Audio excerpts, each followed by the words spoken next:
This episode of the Local Insider Podcast is brought to you in part by My Patriot Supply. There are two things you can count on when you buy from My Patriot Supply: getting high quality food for the best value and the peace of mind that comes with knowing that you're prepared. The emergency food you'll depend on is made from the freshest ingredients. Meals are freeze-dried and sealed airtight with oxygen absorbers and closed in resealable heavy-duty 4-layer zipper packs for long-term storage that lasts up to 25 years. And they're all made in the USA. By ordering today, you'll have the peace of mind that only comes with the ability to feed yourself and those you love in any crisis situation. We think you'll agree you cannot put a price tag on the personal freedom that comes with being prepared. Visit localinsidershow.com/emergency food and pick up your 2-week or 4-week emergency food supply. Again, that's localinsidershow.com/emergency food. Hey, everybody. Welcome back. Did you know that April is Child Abuse Awareness Month? Interesting statistics I have here. More than 7 million U.S. children come to the attention of CPS or Child Protective Services each year. Neglect and physical abuse are the most common forms of abuse and maltreatment reported to the Child Protective Service agencies. 75% of the child victims who came to the attention of CPS are victims of neglect. My next guests help these kids. They are part of an organization called C.A.S.A of the Tri-Peaks. You may have seen them at one of their fundraising events, like the golf tournament each year in May, or you may have seen them at a booth at October Days or Paris's Frontier Days. Please welcome Karen Smith and Annette Summers.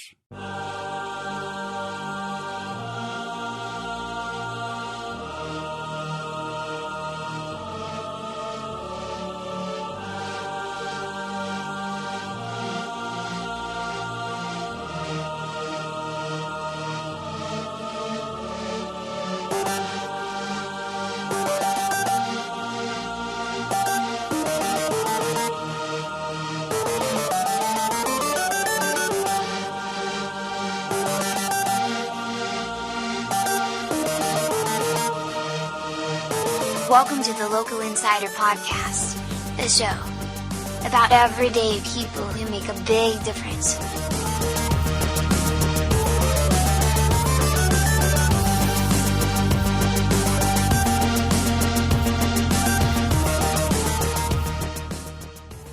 Welcome to the show. Thank you. Thank you. Glad to be here. What's a good way to describe what C.A.S.A is and what it does? First off, Annette, and how can people get involved? Sure. So C.A.S.A stands for Court Appointed Special Advocate. It was actually started in 1977 by a judge in Seattle who was having to make decisions on behalf of abused and neglected children and didn't feel as if he had enough information to make those life-changing decisions. So he actually started this program under the concept to use trained volunteers to be able to help provide additional information in the courtroom. So basically, C.A.S.A volunteers, they're appointed by judges to advocate for the best interest of abused and neglected children in the courtroom and other settings such as the school, things like that. They basically gather information by speaking to all parties. So they actually just don't work with the children, they work with the parents as well to gather information. They meet the social workers, teachers for the children, therapists, and then they also, the main part is they do spend time with that child. They typically have to meet with the child at least once a month, but we do encourage more frequent contact than that. So basically what they do is they give a voice to the child that wouldn't otherwise be available.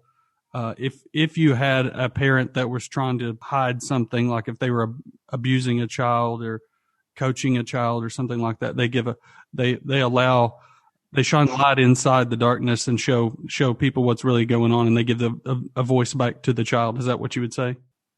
Yes, that's exactly right. And And they do that by, once they gather all that information and build that relationship with the child, they write a court report, which roughly happens once every 3 months. And they kind of sum up all that information that they've gathered, including what the child wants and what they feel is in the child's best interest. Okay. And specifically, what do you do with, as executive director? Are you the one that, I guess, kind of hires the advocates, or do you oversee every case, or what exactly is your role? Sure. Our office, we have one full-time staff and one part-time staff. And basically, they're the ones that are working directly with the C.A.S.A volunteers and helping to support them along the way, to, go with them on visits if the volunteers want them to come with them to meet the kids. And really, they're just there kind of for guidance. And then I oversee and those supervisors and help, provide them support. I help to make sure that all the volunteers have access to trainings and to all the other supportive things that they need to really be the best advocates for the children. Okay.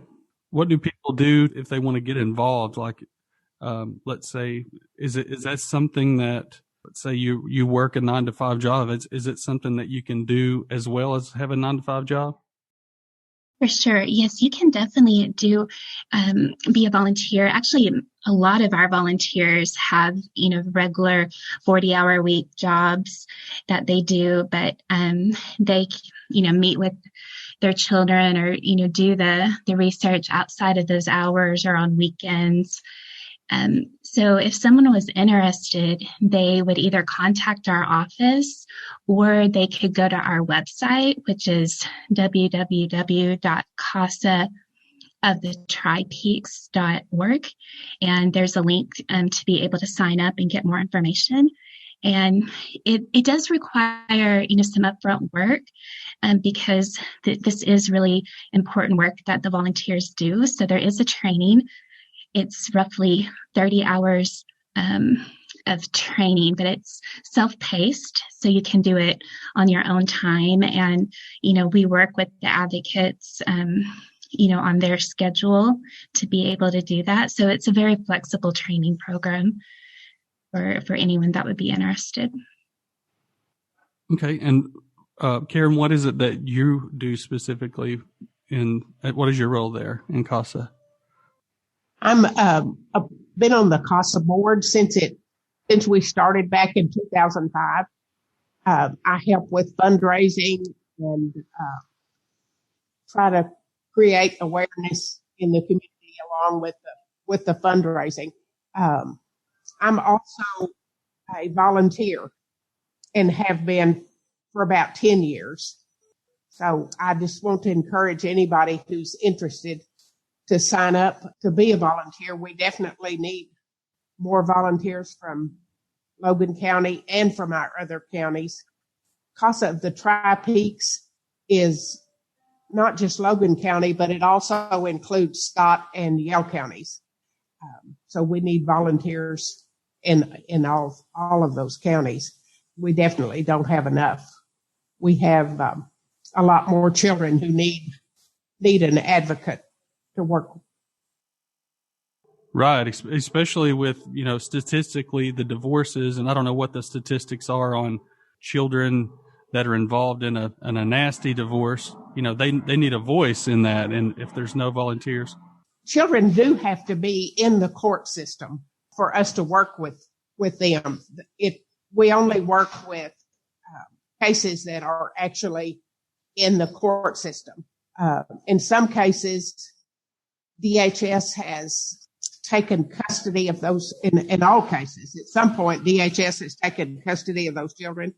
Sometimes they're working, if the parents are following the case plan that DHS has set up for them, then the children will be allowed to go back into the home. Usually it's kind of a gradual process where they maybe go back for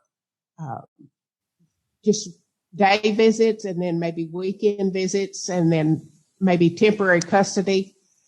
for a period of time till the judge is convinced that they're doing what they're supposed to be doing. But we only work with kids that are in the court system.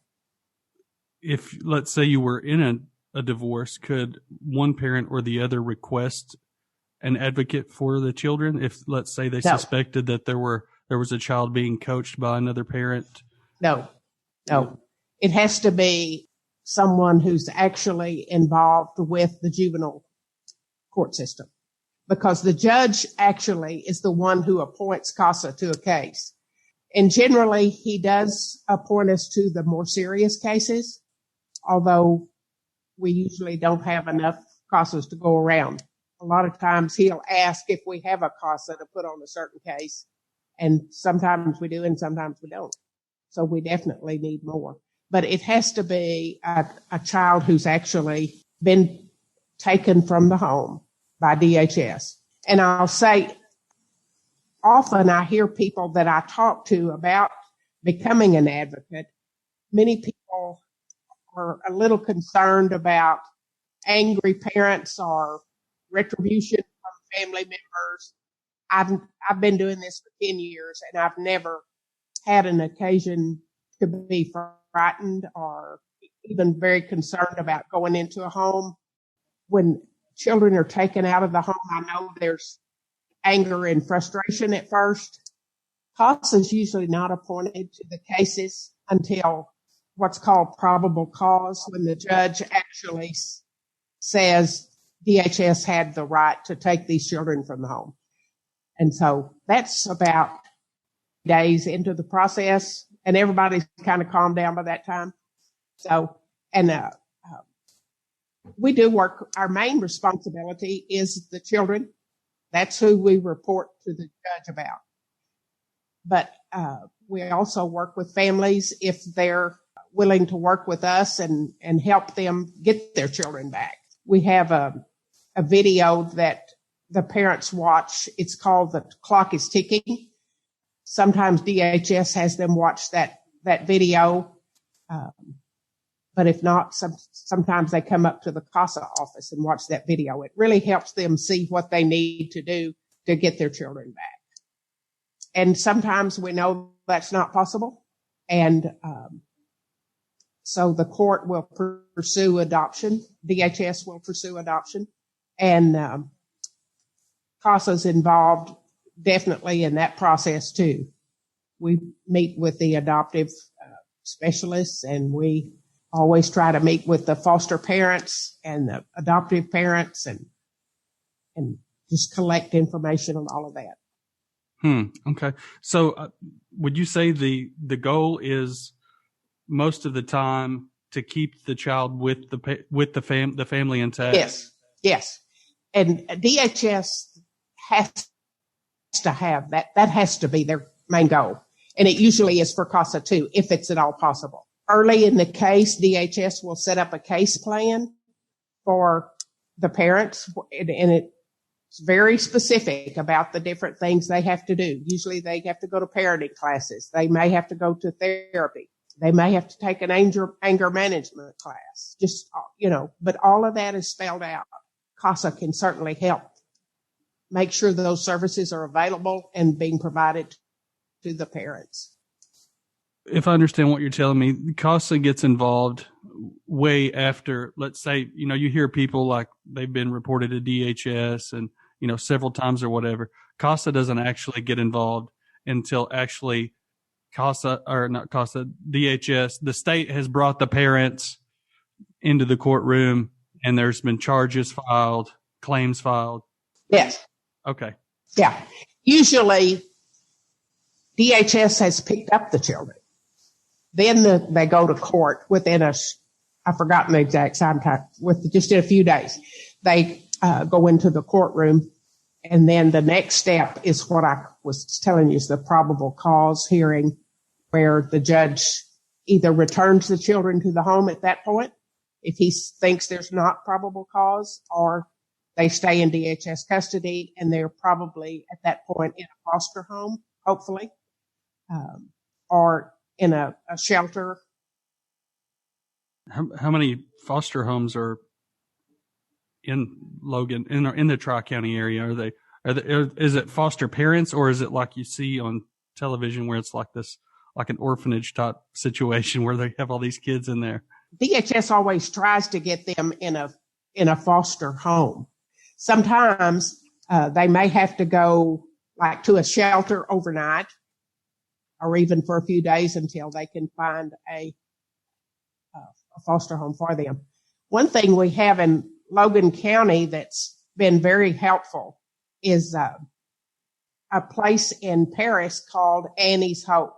And it's a place where DHS can take a child or a family of children if they're picked up by DHS and they don't have a foster home that day to get them in. Annie's House is just a real neat facility that's been set up, and there are beds there, and there's a kitchen, and there's a really nice bathroom with shower and everything.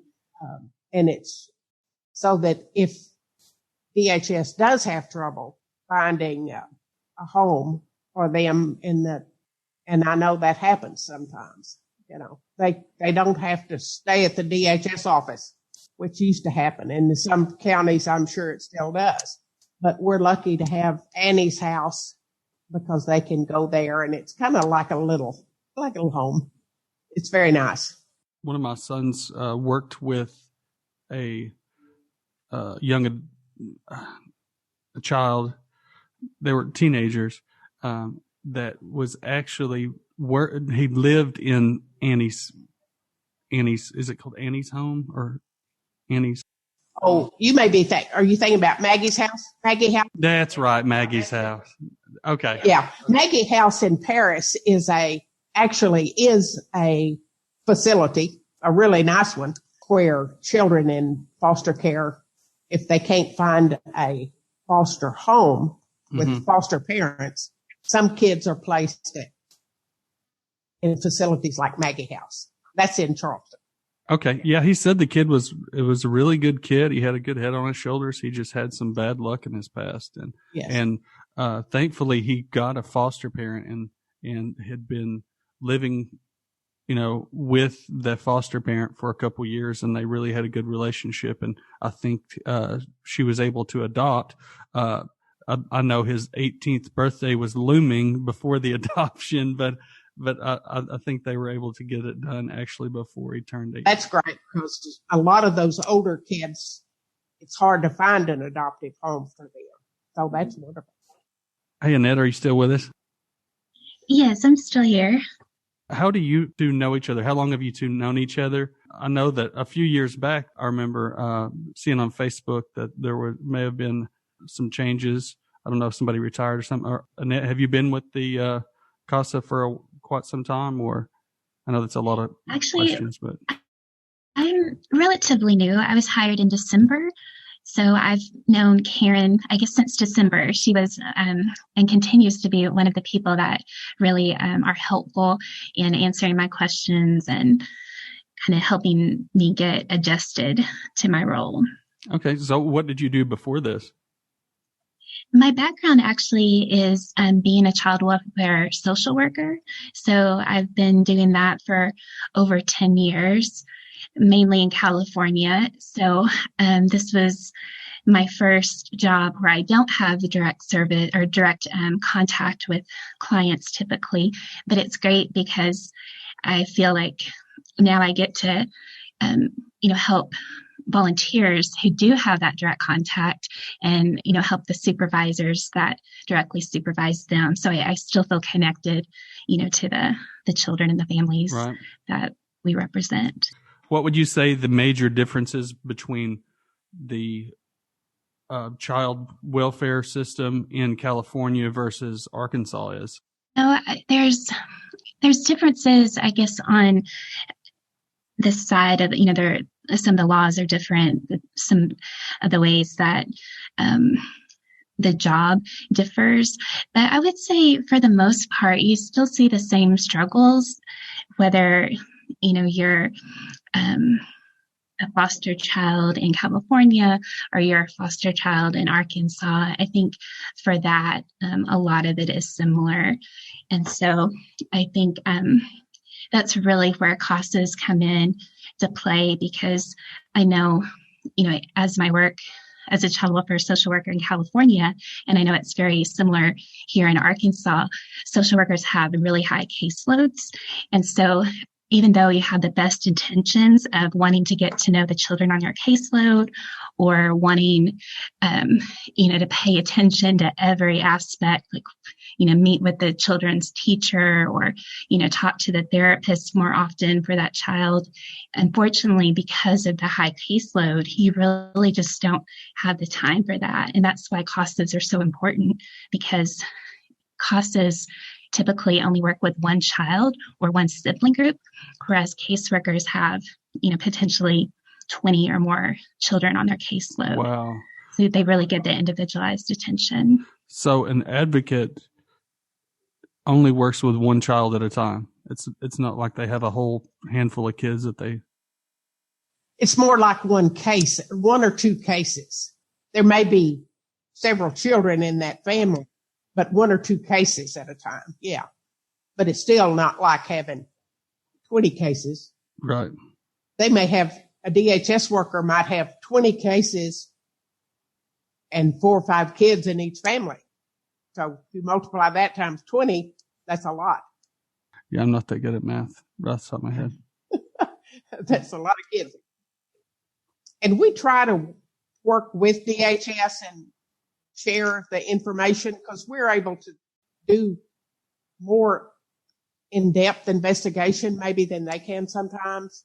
The judge gives us a court order that gives us access to therapy notes, to school records, to medical records, all kinds of reports that we can gather and then present to him just to help him make a better decision. If you're somebody that really wants to make a difference, and these kids are local kids, these are from our area. So if you're somebody that wants to make a difference, you want to keep families together, you want to save children from very dangerous, sometimes I'm assuming, situations, yes. Situations, then if you have the time, please reach out to these people because you can make a difference. I would think that would be the definition of a superhero. You go in, you work, you save these kids out of the hands of catastrophe. That could be something. Let's just think about this. If you're a child, you said there's not enough advocates. If there were more advocates, of course, this wouldn't happen, but you're a child and you're in a toxic situation and you don't get an advocate and it gets looked over, then, the literature is absolutely clear that this perpetuates. If you're abused by your father, you're going to abuse your kids most likely. And then it's a perpetual situation. So what you're doing as an advocate is you're allowing the court to see this and you're giving these parents, these families, the tools they need to correct this. Yes, we try to help with that process for sure. DS they do the same thing. I know they constantly are trying to help families and get these kids back in their home. There are just situations sometimes when drugs or alcohol are more important to the parent than taking care of their kids. And so sometimes rights have to be terminated. And that's when the adoption process starts in, or some of the older children go under a program called APLA, which is just independent learning how to live independently. Mm-hmm.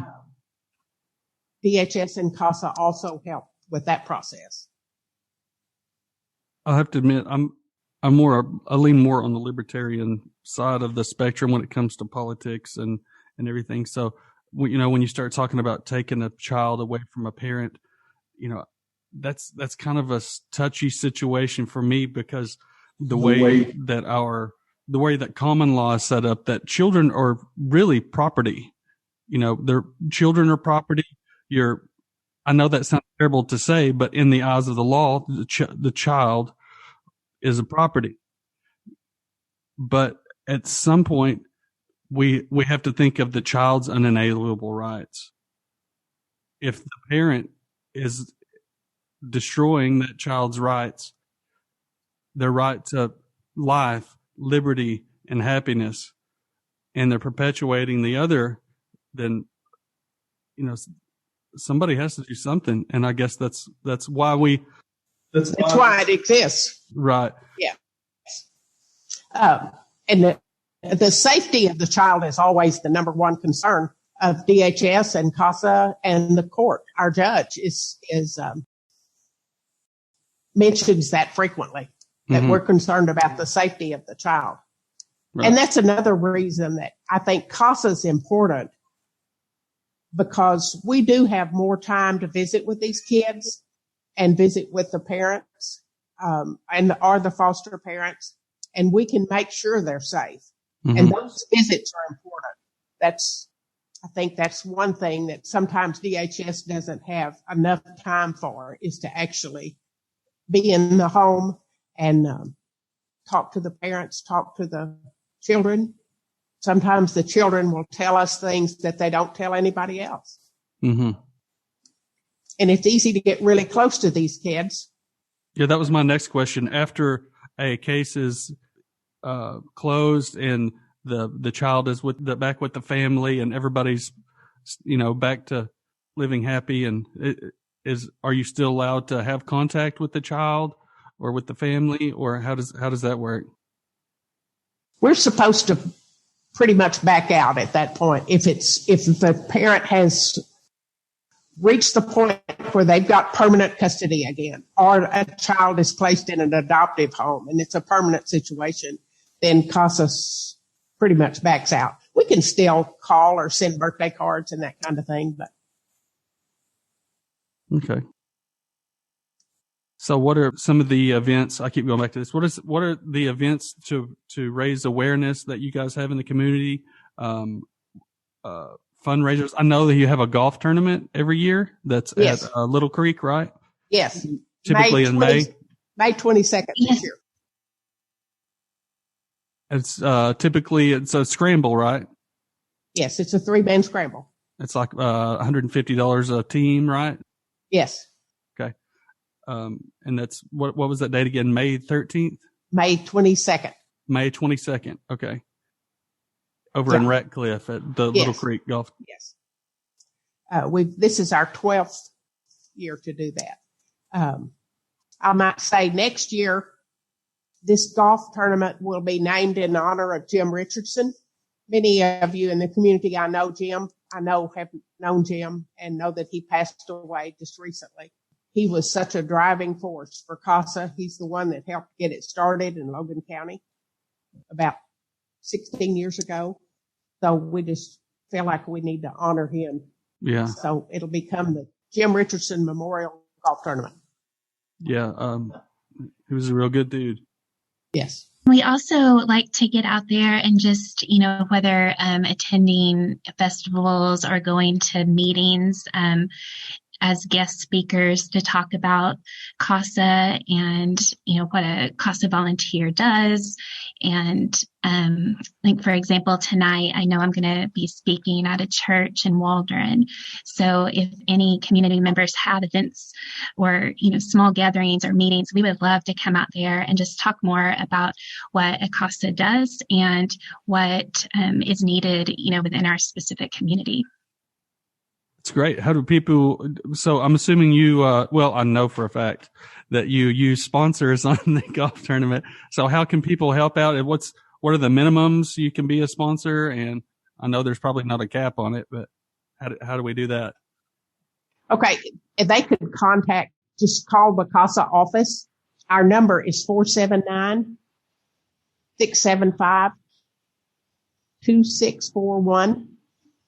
Or they can call me. My number's 479-849-5218, and we can get them signed up. We have the first sponsorship level is like $150.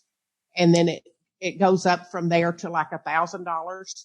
And I'd be glad to give anybody who's interested more information about that. I'll be coming around to businesses in the next few weeks and asking for support for our golf tournament. And I know there are others that'll be working in the Paris and Scranton community too to get more sponsors. We also have booths a lot of times at the festivals like Oktoberfest in Boonville, Frontier Day in Paris. We have a group of C.A.S.A friends who usually have a food booth at Frontier Days. And then we have a booth also set up at Pumpkin Patch at Frontier Days. And the kids can get pumpkins and decorate them, and that's free. That's just for awareness. We just try to get out in the community as much as we can. And I know Annette would like to speak at any kind of clubs that are in the community and churches. We have several churches in the community who support us on a regular basis. So we just take any contributions we can get. Okay. Again, I want to apologize for the technical difficulties, Annette. I know we've got a late start here. Technology is what I do for a living, but I'm not an internet service provider. So, the good news is we'll have fiber in September, from what I hear. Awesome. I hear great things about that. If you want to, you can go ahead and plug the website again, if you would. And then we'll go ahead and put this one in the bag. Sure. Our website is www.casaofthetripeaks.org. And we also have a Facebook page, or you can just call our office at the number Karen gave, and we can give you more information. Was there anything else that you wanted to cover in that before we go?